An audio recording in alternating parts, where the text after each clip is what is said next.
The Mount Pleasant Town Council is tackling a lot of issues currently, from Laurel Hill Parkway to e-bikes. I talk one-on-one with new Mount Pleasant Town Council member Mike Tinkey for this edition of Quintin's Close-Ups. And if you haven't already, subscribe to my YouTube channel and like Quintin's Close-Ups on Facebook. Mount Pleasant Town Councilman Mike Tinkey, welcome back to Quintin's Close-Ups. I'm delighted to be back with you. Thank you for inviting me. Yes, sir. You know, me and you met last week for an interview, but unfortunately we had some technical difficulties. So now we're doing it here on Zoom. But it's a great time to bring you back on, Councilman, because obviously you have been a Mount Pleasant Town Council member for a couple of weeks now. So tell me, who is Councilman Tinkey? Well, I'm excited to be with you again. And, you know, I'm a 42. I wish I was 42 years old. I look in the mirror, though, and I notice that's not true. So I'm a 42-year resident, business person and husband and father in Mount Pleasant. And I'm fortunate to have 3 sons, 3 daughters-in-law, and 6 grandchildren that live around us. And so this councilman is serving really for the betterment of the overall community, and that includes all my children and my children's children. So it's really about giving back, listening, learning, and giving back to the community. What are you listening and learning when it comes to the state of the town of Mount Pleasant? Well, I think there's a lot of concern about protecting and expanding our green spaces, a lot of concern about improving traffic and infrastructure, a lot of concern about smart versus overdevelopment or smart redevelopment where we need to have it. I think there's a concern of our wetlands and our natural space. That means our trees and our wetlands and what makes the low country the low country. I think there's also a real concern about our cultural heritage and what that means and what makes us unique. Not only our green infrastructure, but our human infrastructure and our history and our culture and how we provide for the future and future generations. Does the town of Mount Pleasant actually have a human infrastructure plan versus a green infrastructure plan? Well, sure. It's all encompassing, and that's called the comprehensive plan. And so that's really good that we have a comprehensive plan. And it's great that you brought that up because we're just finishing a 5-year update on the comprehensive plan. And it includes things like we just talked about, livability, and all the things that it takes for our human resources and our community to and thrive and work together. So we have that. We also, as far as our human resources, it's important we have a historical commission that updates and helps people understand where they've been. So, for example, on July the 4th, when we were celebrating July the 4th in our little area of town, I was able to say that people had been meeting at Edwards Park for 261 years. Or when I went down to the Pitt Street Bridge and where people congregate and have wonderful times, I could talk a little bit about the history of that area and how important a role it played in the Revolutionary War, Civil War, but also in early electrification and public transit. So yes, we do have a plan, and another part of that is active listening.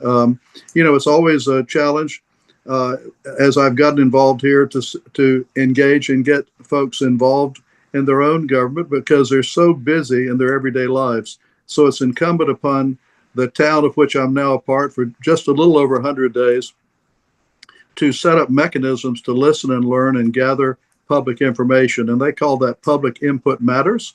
And there's an active communications program to do that with Eric LaFontaine, our communications director. And you may have seen some of the broadcasts from those when we're opening up parks or small businesses or doing different things. So human infrastructure is essential because that's who's here, and that's who's going to be here. So we have to not only plan for our livability today, but plan for the future, and that takes a comprehensive plan. How do you grow with smart growth?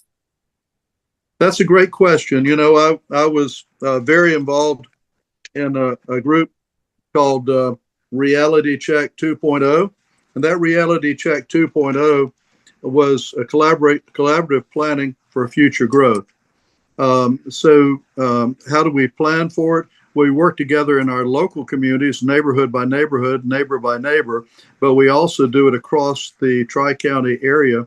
And because water and air and transportation and housing don't really know political boundary lines. Yes, they do, but the reality is we live and work in many areas of town.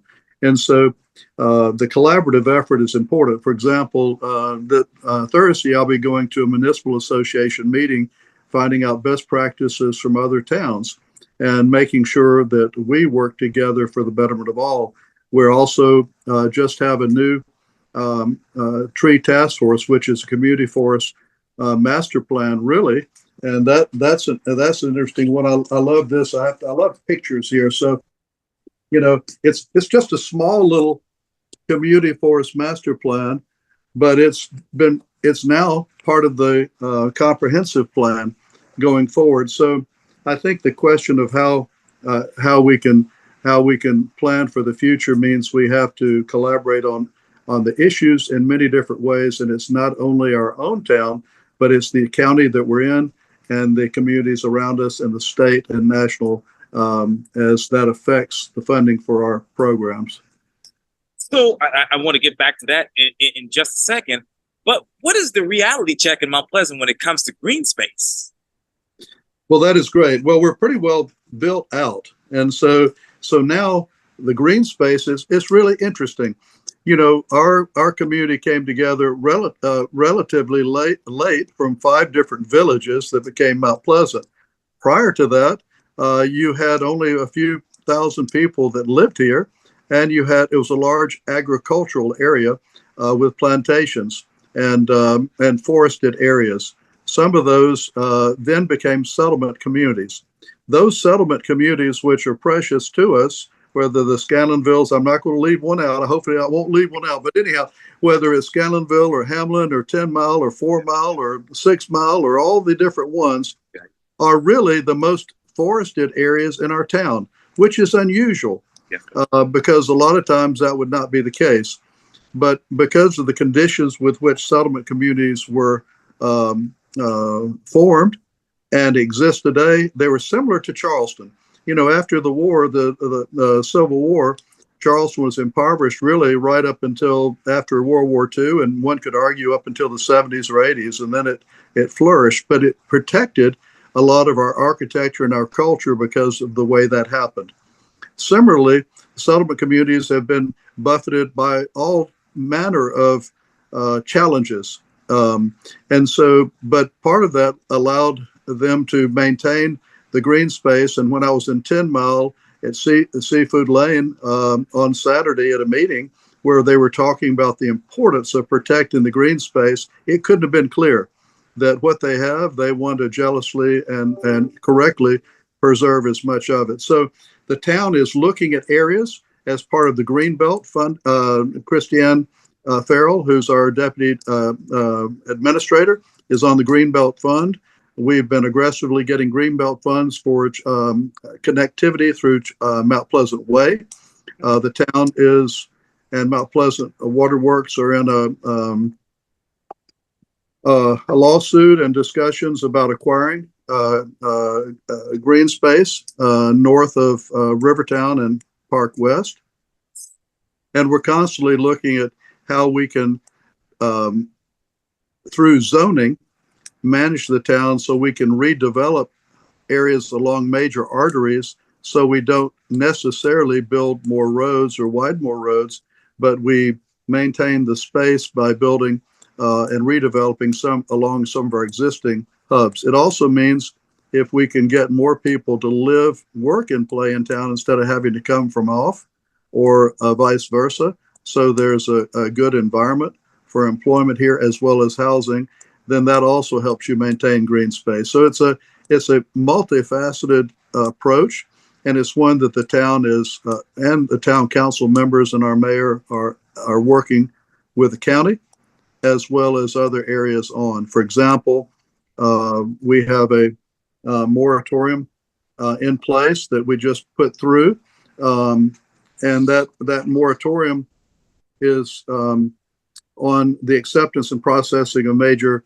subdivision applications to Charleston County historic districts, the ones we just talked about.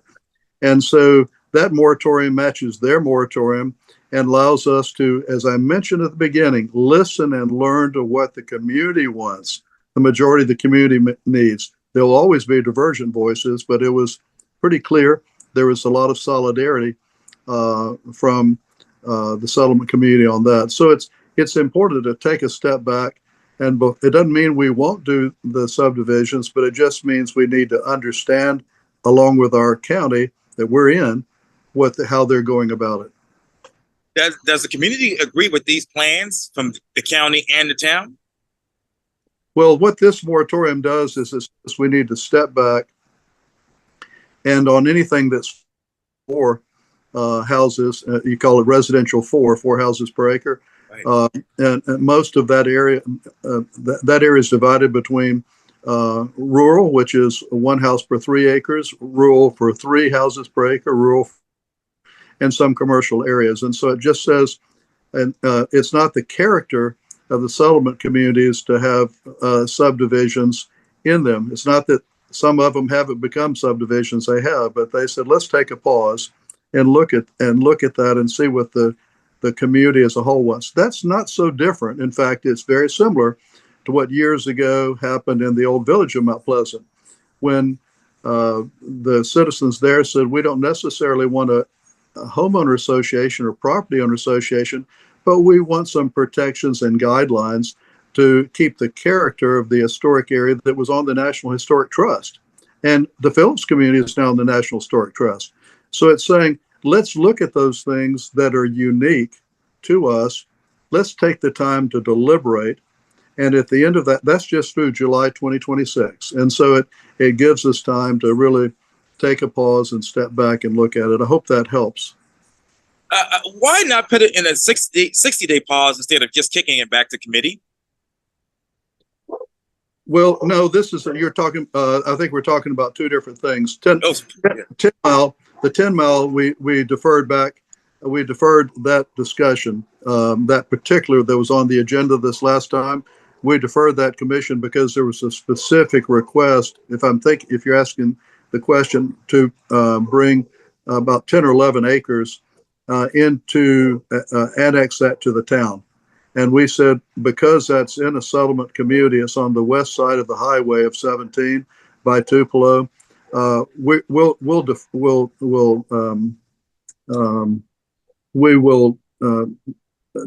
not delay, but we'll essentially delay that discussion so we have time to deliberate and learn about it. And part of that was going to that Saturday meeting and learning what the community wanted. The rest is through July 2026. And so we'll be meeting, as we have been, with our counterparts at the county, those council persons as well as staff, to determine a best way forward. It just gives us time to do that before it's gone, Yes, sir. Yeah. So what parts of those areas would you be able to annex? Well, there's defined, the county has defined each of the settlement areas, and they're well defined. And the discussion is whether a homeowner or a property owner stays in the county or they annex into the town. And that's property by property. So what we've just said is and there's pros and cons of both. And there's good decisions on both sides. And so, but the important thing is, when in doubt, let's ask the customer. And let's ask the customer, which are the homeowners and property owners in those areas. And it needs to be a majority voice on that, 51%. Obviously, it should be a lot greater if we can, to have consensus. It looked like there was a lot of consensus after 3 years of deliberating in the 10 mile when we were there on Saturday. But each community will be different. What happens in 10 mile will inform Hamlin community, but it won't dictate. And likewise on Scanlonville or 6 Mile, et cetera. Or, quite frankly, in the old historic areas that are now designated as such in Old Mount Pleasant, which is different from the old village. That's one of, but the other settlement communities which are around the Indian Village, which are the Groves, Bayview, etc., those other areas. So those will need a pause too. But this particular moratorium, Quinn, is specifically to the Charleston County Historic Districts. Charleston County Historic Districts. It's not to any Mount Pleasant communities. Right. Sure. I'm glad you explained that thoroughly. So let me ask you this. When do you see the pauses happening for these other Charleston County settlement communities or historic communities? Well, they through July 2026 is those discussions. Okay. That's what's going to happen there. And so what's been happening, Quintin, is that, a lot's been happening over the last couple of years, and quite frankly, in the last 100 days I've been there. So, we've seen pressing issues on e-bikes. We've seen pressing issues on Laurel Hill, right. And we've taken action on those. We've seen pressing issues, but action taken on rodenticides as far as banning rat poisons that kill our birds, but also kill our cats and dogs, and as well as our birds and prey. So it's been a very active period of time, and I'm on the Transportation Committee, yes, as well as Police, Judicial, and Legal, as well as Human Resources. But what I recommend to those that are listening to this podcast is look on the agenda of Mount Pleasant for the first Monday of every month, and look at the agenda and see what you have questions about.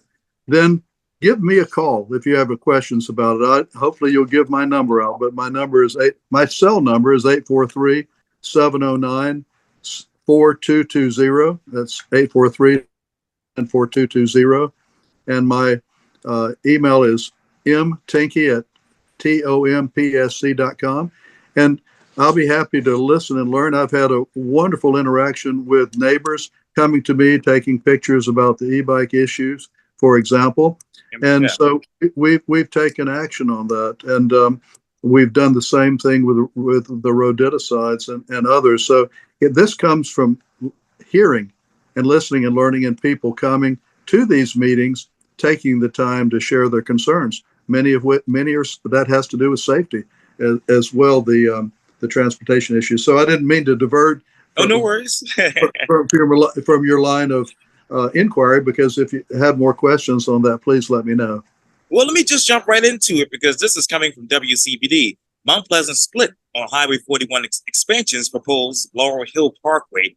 As you know, last Tuesday night, Mount Pleasant Town Council meeting, was actually packed with community members looking to make their voices heard on the proposed Laurel Hill Parkway project. The project, as you know, Councilman, has been in the works for over 8 years and aims to reduce traffic congestion on Highways 41. Dozens of people actually spoke during that particular public comment section of the meeting, during the Mount Pleasant Town Council meeting. And as I just mentioned, it's been going on now as far as that discussion for that project for 8 years. What is the biggest difference from 8 years ago to right now about this project? That's a great question. And I will say it really comes back to civility and harmony. And so when you say, what is that all about? Civility and harmony. But when we have issues that are split 50-50, 51-50, or, just really a bare majority, whatnot, then it says to me, whatever the issue is, we have not really taken the time to get to something that has at least a 2/3 vote, or something that's stronger, that shows strong support. So I hearken back to something much smaller, the noise ordinance we went through. It took us 2 years, but had we voted any time prior to coming to a unanimous vote, which was unusual, but we would have been a 5-4 vote, and we would have had people on both sides just upset. And so this has been a very contentious issue. It's a very difficult issue. So our resolution is really expressing support. The title is actually, because I'm reading resolution expressing support for alternate Highway 41 improvements to avoid Laurel Hill Park impacts. And so it also speaks very specifically to the importance of protecting and preserving the Phillips community and its historic and cultural aspects. It also, the 434, it's not a change from the 434. That's really important. there was a lot of contention about that. And one thing we all have agreement on, the Phillips community and all the rest of the areas, is 434. So we have that's pretty much consensus. The issue then is on the green space, and we don't have consensus on that. And so it's important for us to understand and learn how we can best serve the Phillips community, at the same time provide safe and improved transportation. And what's been happening is a lot. And so there's already been improvements at Stockdale, the Stockdale Circle and the roundabout. There's also been improvements at Rivertown. There's also been improvements on turnouts. There's also been improvement on the Park West Parkway. There's also been improvements in a number of other areas that have helped to soften the blow. And so now it's time to really look at what are those other things, whether it could be a roundabout at 17 and 41, whether it could be a flyover, what those other things could be. I don't think the town council sees that necessarily needs to be any slowdown on the 434. We just feel that it's important not to go through the Laurel Hill Park. And it's really interesting. If it was just the park itself, there would be 100% support not to go through the park from all the preservation groups, from the Phillips community, et cetera. It'd be 100% support. So if that's the case, even though the county council speaks about it being a minimal impact, it's a substantial impact. We really don't have any more space for green space. And so let's protect what we have now and see improvements that can not cut new roads necessarily through, but could be improvement of the roads we have. And you mentioned that just a second ago, and it's going to be a redundant question that I'm asking, but does the town already have too much development already for Laurel Hill? That is a terrific question, and it depends on a lot of factors, not the least of which what's on the other side of the Wando River and what's happening with Cainhoy. Right. Cainhoy is explosively growing, and if the county and the areas there are very good about having not only the infrastructure, but the schools, the hospitals, the grocery stores, all the things that you need to live, work, and play once you park once when you come home, and have interconnectivity in that area, and interconnectivity not just down 41 but back the other way, and outside of that, it's never really a good idea to have a big subdivision with one entrance and exit. I mean, it just doesn't work. We have those, but that's not the best way. There needs to be interconnectivity throughout, not the least of which for hurricanes and safety. So I think what happens with Cainhoy, and that's why it's important to work with the governments of the other areas to have them understand that impact and the impact on 41. That's important. The other one has to be with a large potential development north of Rivertown and Dunes West, that there's discussions on making that a green space. That would have less impact on the roads. So, there's a lot of factors that go into it. There have been new roads been put in, Billy Swales, Vaughn Key Highway. All of these have happened. We've widened the road. So a lot has been happening. A lot of money has been put into infrastructure north of the connector and around the connector. So it's not an easy task. We have it's almost like we're very fortunate that people want to live here. We're also challenged by how many people want to live here, and how we manage that is part of the comprehensive plan we've been years in the working on it, and every single step along the way is going to be important. How we develop Mount Pleasant Town Center is going to be one of those steps. How we develop Patriots Annex or Patriots Point is going to be one of those. Each of those steps has an impact. Each one tree at a time has an impact. So every stormwater pond has an impact. So we have to be thinking about each and every one of these as we address a situation like transportation and safety on Highway 41. You just mentioned Billy Spears Boulevard, which is coming to completion as soon as possible. But when exactly will the federal permitting happen with that? Well, we understand it will be the fall or early 2026. For me personally, it's a beautiful piece of property that and will help for transportation back and forth. But it cut through 6 Mile, and it also has a lot of historic trees in it and areas. And so I think it's an opportunity to show best practice and protecting and preserving as much of that green space as we can, because what we want to avoid is heat islands. Okay. Heat islands where there's no trees, and when you have a heat island, it's actually quite dangerous to health, but it's also reduces your livability, increases your electric bill. So anyhow, I think that was a long answer to it, but I think it's going to be the fall and the early part of 2026. Now, how many of those heat islands do you all currently have, and how do you avoid more of those? Well, those are fairly readily available. A layman, if they happen to get up in a small plane and look down, it's real simple. It's where there aren't trees. And so if you have your computer and you just do a Google Earth, you can see it almost immediately. If you do a little program called iTrees, you can see it almost immediately. So, for example, what wasn't land before, which is much as Patriots Point, there's less trees, for example. And so, if in some areas of Park West where they were heavily treed, and through actions of previous councils, they were able to go in and clear cut large areas. There's certainly less trees. So what will happen if everything works out well with the tree task force and the master plan, which we're talking about here, right? Which is online. It's online at the town initiatives, and you can actually see maps of each of the areas of town and what the percentage of tree canopy is.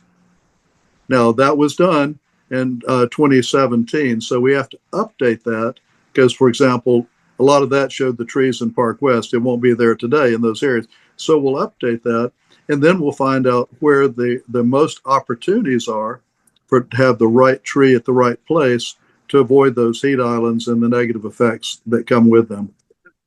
So let me ask you this, Councilman. Where do you want to plant more trees right now in the town of Mount Pleasant? I want to plant the trees where they're most needed. In order to do that, tree inventory is being done right now. There are many areas that don't need more trees, or it may be a while before they do, but a tree inventory is being done in forestry parlance. That's called a cruise, where you're actually counting the trees. And in the case of the public land, that inventory is going to be at every tree. And so then it will show the age of the tree, the type of the tree, where the tree is, etc.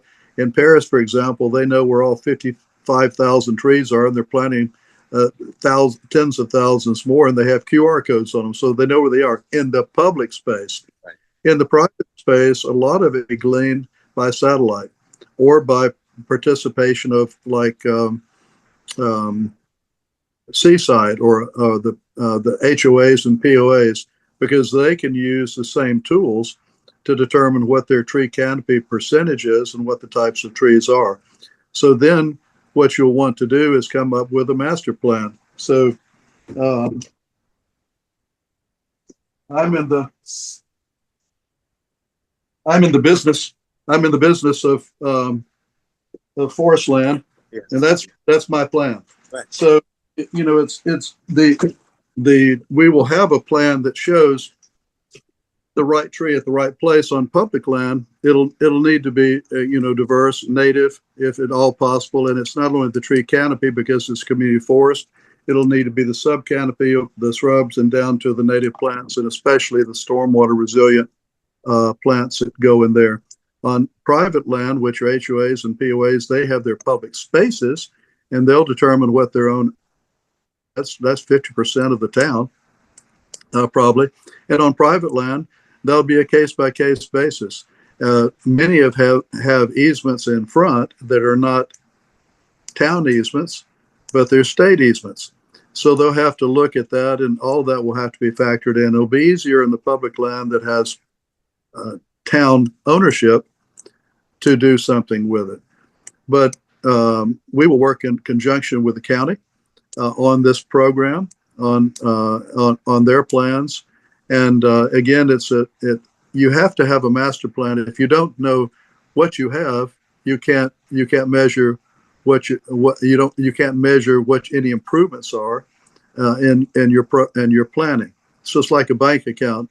Quintin, if both of us open up a business together, we need to know where we're getting started as far as our cash. We need to know what our expenditures are and what our cash flow is. And so it's the same thing with an urban forest and the elements of an urban forest. So that will be the deliberation of a tree task force for a strategic plan that, starting with the inventory and public education, that to the value of trees, and then determining the right tree at the right place. I have so many more questions for you, but I only have 3 minutes left. But in this tree plan, and I know obviously 24 plus pine trees now require a permit and treated similar to live oaks. Obviously, there's tree protection zones that will be doubled. And of course, removing healthy trees in single family lots now requires the Board of Zoning Appeals for approval. And at least one tree must be replanted on site before paying into the tree bank. So let me ask you this. Any type of rules for developers? Oh, absolutely. And the ordinance is just a piece of the overall plan. I think the focus should be strategically on where we are today with our forest on public and private land and what our goals would be for that. And those goals can vary. We have about a 25% tree canopy. We had, and the average of other towns like Greenville is 40%. So we're lacking. We led the Tri-County area in the loss of trees from 1992 to 2016. That and 22%. We're in a situation where we're not ahead, we're behind. And so then we need to know how far we're behind and where we are in order to plan for the future. The tree ordinance new one went into place May 1. I think it's important to listen, learn, and see what the consequences of that plan are, if there's any unintended ones, and take time to process that and give feedback before any new things are doing. But that's just my opinion. Because I think the success of our maintaining our low country green infrastructure, our trees and flora and fauna and all the rest that go with it that make it so special, or we need to have unanimity that we want it to be and protect, preserve, and expand our urban forest. And that's why everybody signed up for it. And so how you do that and then how you police it through ordinances is just one piece of that community forest master plan. Why no pre-planning before the town becomes completely overgrown? What's that? Yeah, why no pre-planning before the town becomes completely overgrown? Well, I think that's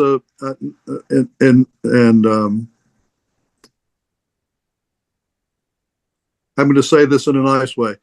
I think the question really is, what is the planning so that it won't get more overgrown? And there's a lot of planning that's going into it.